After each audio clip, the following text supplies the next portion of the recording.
Get ready for a royal celebration. We raise a glass to Britain and pull the charts to honor the power of astrology in the world of kings and queens.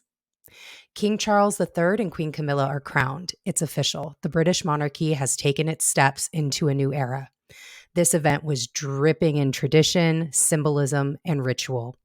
Kings and queens throughout history have used astrology to study royal birth charts and find auspicious dates for things like a coronation.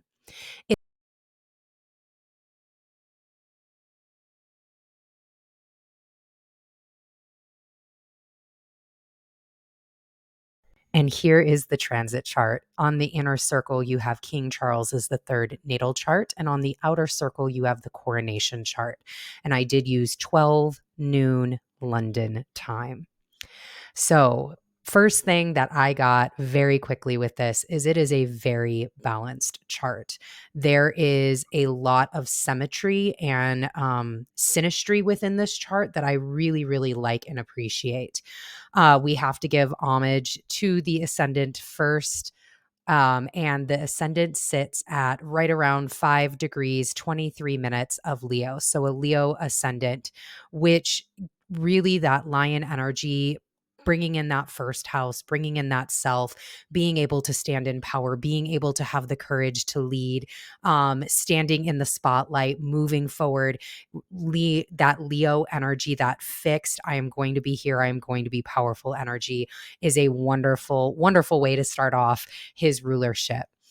I will take us down to the fourth house, and I'm just going to highlight some of the really interesting things in this chart, in this transit chart.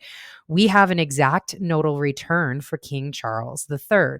So his south node is at 4 degrees of Scorpio, 58 minutes. And at the time, which obviously means in the 10th house, his north node was at 4 degrees, 58 minutes as well. And this was an exact nodal return moment for him.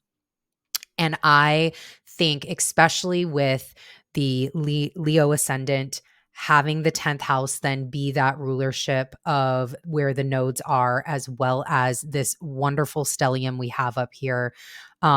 This just having that nodal return, it's kind of like I see this as a wheel actually clicking into place and things just turning kind of like a clock where things are now ready to move forward. He is now ready to take that destiny, the destiny that he is moving forward in, and making the things happen with it, taking the things that he needs to do and really standing in that power with, there is change in this chart. We do have in the 10th house as well, we have Uranus at 18 degrees.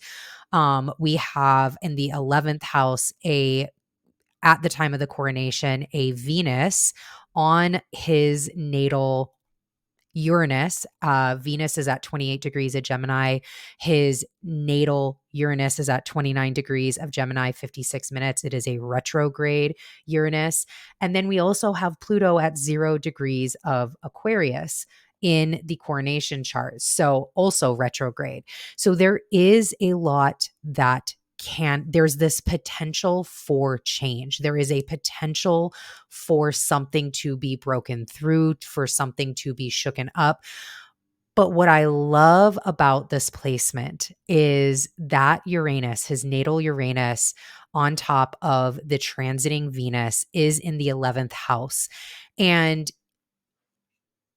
it's a really wonderful placement to be able to bring in really making whatever changes that he wants to make within the monarchy, within how he leads.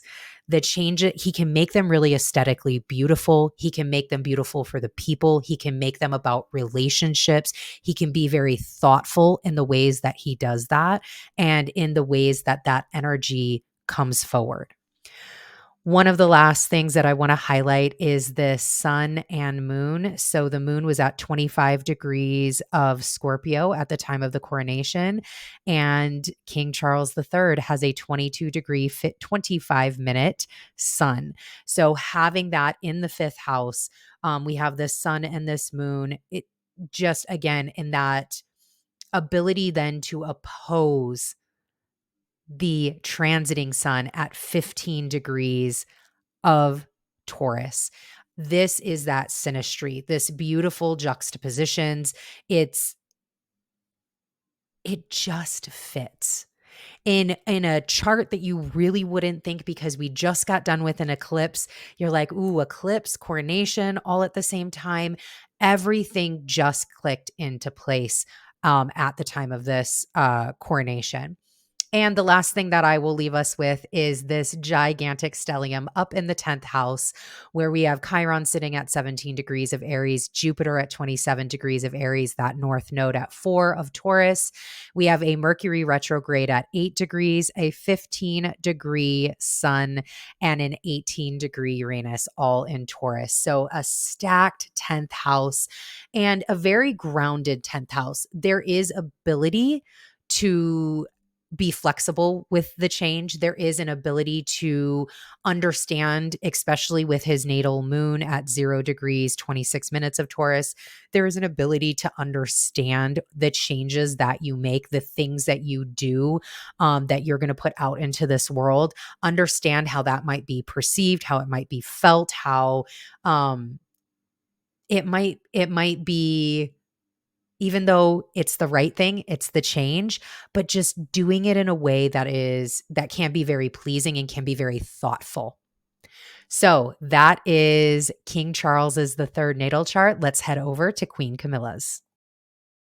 A high level overview of Queen Camilla's chart for the coronation. So, again, on the inner wheel is her natal chart, on the outside wheel is the coronation chart, again, using 12 noon London time. And a queen with a double Cancer. We've got Sun in Cancer, Moon in Cancer.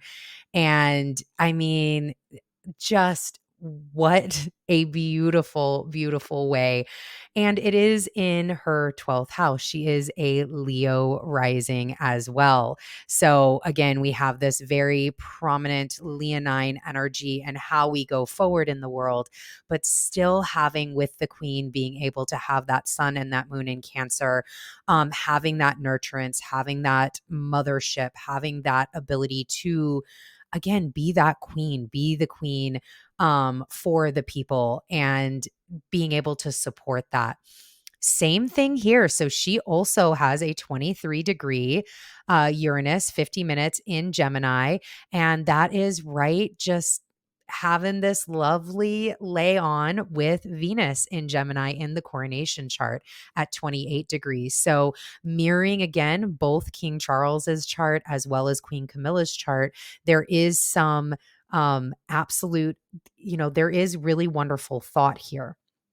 Now, she does have her Chiron at 2 degrees of Scorpio, 31 minutes, and the South Node is almost right on top of it at 4 degrees of Scorpio, and her South Node is at 1 degree of Sagittarius, while we have this moon at 25 degrees of Scorpio. So there's a little bit here, which, it's this South Node over Chiron, over natal Chiron, can be really lovely. It can be this moment of understanding, especially in the fourth house, like, it's okay.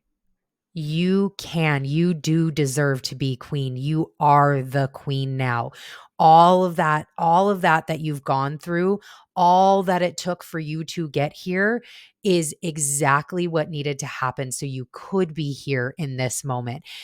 I really love that, again, out of all the days that could have been chosen right after an eclipse, this is not bad. And again, it all depends upon how the queen now presents herself, how the queen brings this energy forward, and how the queen has healed through things, healed through that lineage, healed through the roots of the fourth house, healed through that sibling, that family life, the parental life, and what she's no longer going to worry about, leave behind, right? That Scorpio eclipse just ended. So there was a finality to that eclipse.